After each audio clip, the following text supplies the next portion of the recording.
प्रधानमंत्री माननीय नरेंद्र मोदी जी हम सबके बीच में उपस्थित है। हम सब बहुत ही उत्सुक और उमंग से भरे हुए हैं उस पल के जिसमें हम सब लोग अभी आपकी बात सुनेंगे। मैं भारत के प्रधानमंत्री माननीय नरेंद्र मोदी जी से आह्वान करता हूं कि वे हम सबको आशीर्वाद दे, मार्गदर्शन दे।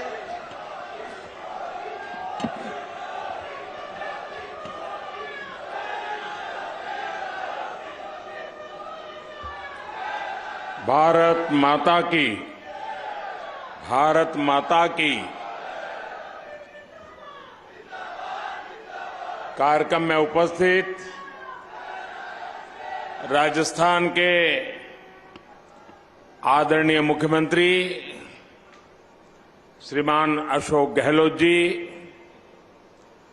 मध्य प्रदेश के गवर्नर और आदिवासी समाज के बहुत बड़े नेता श्री मंगूभाई पटेल, गुजरात के मुख्यमंत्री श्री भूपेंद्र भाई पटेल, मध्य प्रदेश के मुख्यमंत्री श्रीमान शिवराज सिंह जी चौहान, मंत्री परिषद के मेरे सहयोगी श्री फग्गन सिंह कुलस्ते जी, श्री अर्जुन मेघवाल जी, विभिन्न संगठनों के प्रमुख व्यक्तित्व, सांसदगण, विधायकगण और मेरे पुराने मित्र, आदिवासी समाज की सेवा में जिन्होंने अपना जीवन समर्पित किया है, ऐसे भाई महेश जी और विशाल संख्या में पधारे आए दूर सुदूर से मानगढ़ धाम आए हुए मेरे प्यारे आदिवासी भाई और बहनों, मेरे लिए खुशी की बात है कि मुझे आज फिर एक बार मानगढ़ की इस पवित्र धरती पर आकर के सर झुकाने का अवसर मिला है।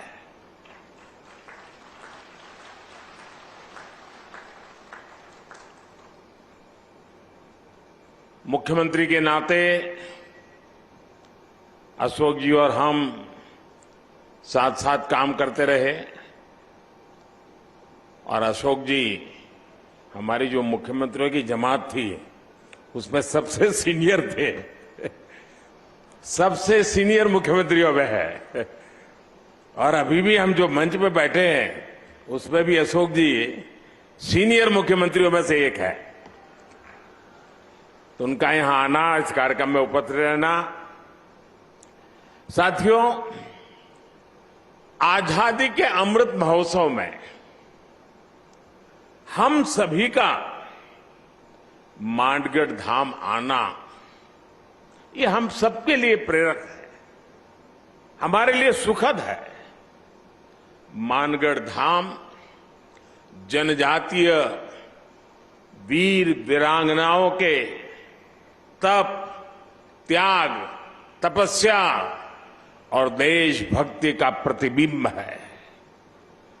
ये राजस्थान, गुजरात, मध्य प्रदेश और महाराष्ट्र के लोगों की साझी विरासत है। परसों यानी 30 अक्टूबर को गोविंद गुरु जी की पुण्यतिथि थी। मैं सभी देशवासियों की तरफ से गोविंद गुरु जी को पुनः श्रद्धांजलि अर्पित करता हूं। मैं गोविंद गुरु जी की तप तपस्या, उनके विचारों और आदर्शों को प्रणाम करता हूं। भाई और बहनों, गुजरात का मुख्यमंत्री रहते हुए मानगढ़ का जो क्षेत्र गुजरात में पड़ता है, मुझे उसकी सेवा का सौभाग्य मिला था। उसी क्षेत्र में गोविंद गुरु ने अपने जीवन के अंतिम वर्ष भी बिताए थे। उनकी ऊर्जा, उनकी शिक्षाएं आज भी इस मिट्टी में महसूस की जा रही हैं। मैं विशेष रूप से हमारे कटाराय कनकमल जी का और यहां के समाज का भी आज सर झुका करके नमन करना चाहता हूं। जब मैं पहले आता था, एक पूरा वीरान क्षेत्र था। और मैंने आग्रह किया था वन महोत्सव के द्वारा, आज मुझे इतना संतोष हुआ, चारों तरफ मुझे हरियाली नजर आ रही है। आपने पूरे श्रद्धाभाव से वन विकास के लिए जो काम किया है, इस क्षेत्र को जिस प्रकार से हरा भरा बना दिया है, मैं इसके लिए यहां के सभी साथियों का हृदय से आज मैं अभिनंदन करता हूं। साथियों, उस क्षेत्र में जब विकास हुआ, जब सड़कें बनी, तो वहां के लोगों का जीवन तो बेहतर हुआ ही, गोविंद गुरु की शिक्षाओं का भी विस्तार हुआ। साथियों, गोविंद गुरु जैसे महान स्वतंत्रता सेनानी भारत की परंपराओं के, भारत के आदर्शों के प्रतिनिधि थे। वो किसी रियासत के राजा नहीं थे, लेकिन फिर भी वो लाखों लाखों आदिवासियों के नायक थे। अपने जीवन में उन्होंने अपना परिवार खो दिया, लेकिन हौसला कभी नहीं खोया। उन्होंने हर आदिवासी को, हर कमजोर, गरीब और भारतवासी को अपना परिवार बनाया। गोविंद गुरु ने अगर आदिवासी समाज के शोषण के खिलाफ अंग्रेजी हुकूमत से संघर्ष का बिगुल फूंका, तो साथ ही अपने समाज की बुराइयों के खिलाफ भी उन्होंने लड़ाई लड़ी थी। वो एक समाज सुधारक भी थे, वो एक आध्यात्मिक गुरु भी थे, वो एक संत भी थे, वो एक लोक नेता भी थे। उनके जीवन में हमें साहस, शौर्य के जितने महान दर्शन होते हैं, उतना ही ऊंचा उनका दार्शनिक और बौद्धिक चिंतन भी था। गोविंद गुरु का वो चिंतन, वो बोध आज भी उनकी धुनी के रूप में मानगढ़ धाम में अखंड रूप से प्रदीप्त हो रहा है। और उनकी संप सभा, देखिए शब्द भी कितना मार्मिक है। संप सभा, समाज के हर तबके में संप भाव पैदा हो, इसलिए उन्होंने संप सभा के आदर्श आज भी एकजुटता, प्रेम और भाईचारा की प्रेरणा दे रहे हैं। उनके भगत अनुयायी आज भी भारत की आध्यात्मिकता को आगे बढ़ा रहे हैं। साथियों, 17 नवंबर 1913 को मानगढ़ में जो नरसंहार हुआ, वो अंग्रेजी हुकूमत की क्रूरता की पराकाष्ठा थी। एक और आजादी में निष्ठा रखने वाले भोले भाले आदिवासी भाई बहन, तो दूसरी ओर दुनिया को गुलाम बनाने की सोच। मानगढ़ की इस पहाड़ी पर अंग्रेजी हुकूमत ने 1,500 से ज्यादा युवाओं, बुजुर्गों, महिलाओं को घेर करके उन्हें मौत के घाट उतार दिया। आप कल्पना कर सकते हैं, एक साथ 1,500 से ज्यादा लोगों की जघन्य हत्या करने का पाप किया गया। दुर्भाग्य से आदिवासी समाज के इस संघर्ष और बलिदान को आजादी के बाद लिखे गए इतिहास में जो जगह मिलनी चाहिए थी, वो नहीं मिली। आजादी के अमृत महोत्सव में आज देश उस कमी को पूरा कर रहा है। आज देश उस दशकों पहले की भूल को सुधार रहा है। साथियों, भारत का अतीत, भारत का इतिहास, भारत का वर्तमान और भारत का भविष्य आदिवासी समाज के बिना पूरा नहीं होता। हमारी आजादी की लड़ाई का भी पग पग इतिहास का पन्ना पन्ना आदिवासी वीरता से भरा पड़ा है।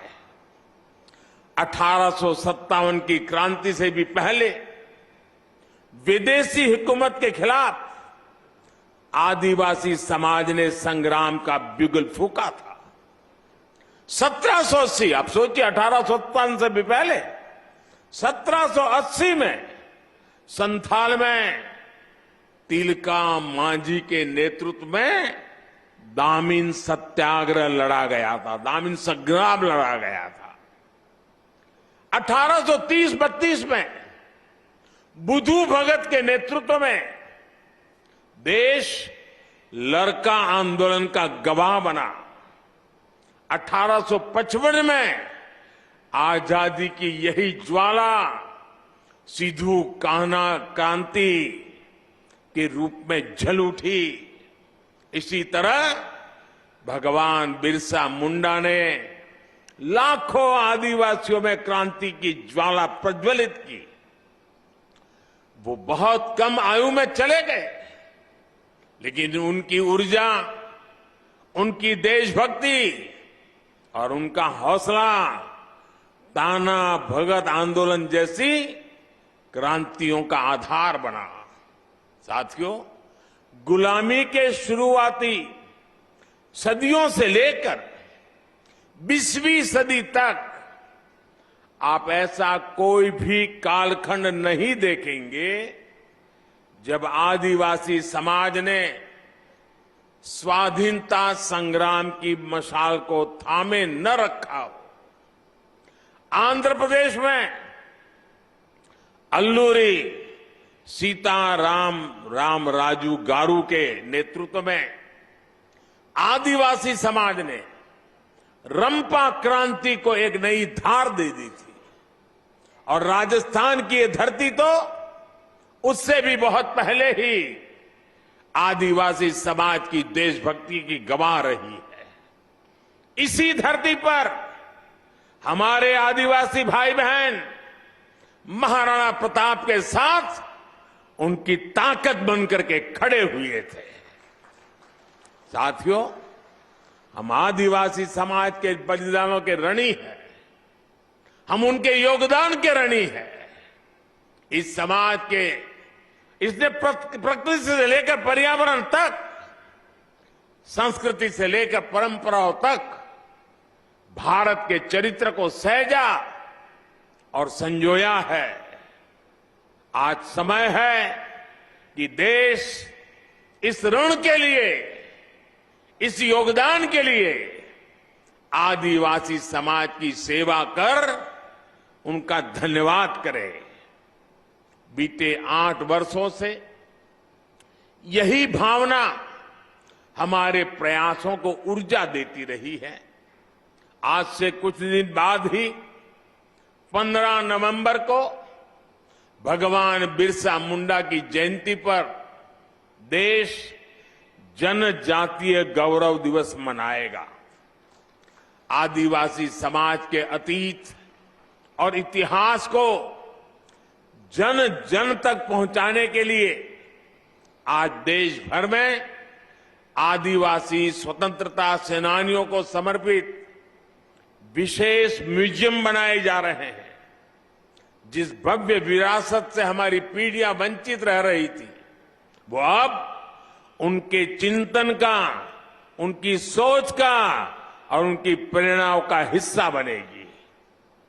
भाइयों बहनों, देश में आदिवासी समाज का विस्तार और उसकी भूमिका इतनी बड़ी है कि हमें उसके लिए समर्पित भाव से काम करने की जरूरत है।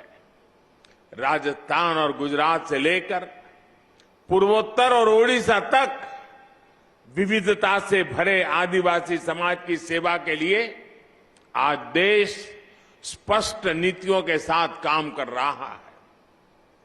वनबंधु कल्याण योजना के जरिए आज जनजातीय आबादी को पानी, बिजली, शिक्षा, स्वास्थ्य और रोजगार के अवसरों से जोड़ा जा रहा है। आज देश में वन क्षेत्र भी बढ़ रहे हैं, वन संपदा भी सुरक्षित की जा रही है और साथ ही आदिवासी क्षेत्र डिजिटल इंडिया से भी जुड़ रहे हैं। पारंपरिक कौशल के साथ साथ आदिवासी युवाओं को आधुनिक शिक्षा के भी अवसर मिले, इसके लिए एकलव्य आदिवासी विद्यालय भी खोले जा रहे हैं। यहां इस कार्यक्रम के बाद मैं जामुगोड़ा जा रहा हूं, जहां गोविंद गुरुजी के नाम पर बनी यूनिवर्सिटी के भव्य प्रशासनिक कैंपस का लोकार्पण करूंगा। साथियों, आज आपके बीच आया हूं तो एक और बात भी मेरा बताने का मन करता है। आपने देखा होगा, कल शाम ही मुझे अहमदाबाद से उदयपुर ब्रॉडगेज लाइन पर चलने वाली ट्रेन को हरी झंडी दिखाने का अवसर मिला है। 300 किलोमीटर लंबी इस रेल लाइन का ब्रॉडगेज में बदलना राजस्थान के हमारे भाई और बहनों के लिए भी बहुत महत्वपूर्ण है। इस परिवर्तन राजस्थान के अनेक आदिवासी क्षेत्र गुजरात के आदिवासी क्षेत्रों से जुड़ जाएंगे। इस नई रेल लाइन से राजस्थान के टूरिज्म को भी बड़ा लाभ होगा, यहां के औद्योगिक विकास में भी मदद मिलेगी। इससे युवाओं को रोजगार की भी नई संभावनाएं बढ़ेगी। साथियों, अभी यहां मानगढ़ धाम के संपूर्ण विकास की चर्चा भी हुई है। मानगढ़ धाम के भव्य विस्तार की प्रबल इच्छा हम सभी में है। इसके लिए राजस्थान, गुजरात, मध्य प्रदेश और महाराष्ट्र को मिलकर काम करने की आवश्यकता है। मेरे यहां चारों राज्य और सरकारों से आग्रह है कि इस दिशा में विस्तृत चर्चा करें, एक रोड मैप तैयार करें, ताकि गोविंद गुरु जी का स्मृति स्थल भी पूरे विश्व में अपनी पहचान बनाए। मुझे विश्वास है मानगढ़ धाम का विकास इस क्षेत्र को नई पीढ़ी के लिए प्रेरणा का एक जागृत स्थल बनाएगा। और मैं ये विश्वास दिलाता हूं, क्योंकि कई दिनों से हमारी चर्चा चल रही है, जितना जल्दी, जितना ज्यादा क्षेत्र हम निर्धारित करेंगे, तो फिर सब मिलकर के और भारत सरकार के नेतृत्व में हम इसको और अधिक विकास कर सकते हैं। इसको कोई राष्ट्रीय स्मारक कह सकता है, कोई संकलित व्यवस्था कह सकता है, नाम तो कोई भी दे देंगे, लेकिन भारत सरकार और इन 4 राज्यों के जनजातीय समाज का सीधा संबंध है। इन चारों राज्यों ने और भारत सरकार ने मिलकर के इसको और नई ऊंचाइयों पर ले जाना है। उस दिशा में भारत सरकार पूरी तरह कमिटेड है। मैं फिर एक बार आप सबको बहुत बहुत शुभकामनाएं देता हूं। गोविंद गुरु के श्री चरणों में प्रणाम करता हूं। उनकी धुनी से मिली हुई प्रेरणा से आदिवासी समाज के कल्याण का संकल्प लेकर के हम सभी निकले, यही मेरी आप सबसे प्रार्थना है। बहुत बहुत धन्यवाद।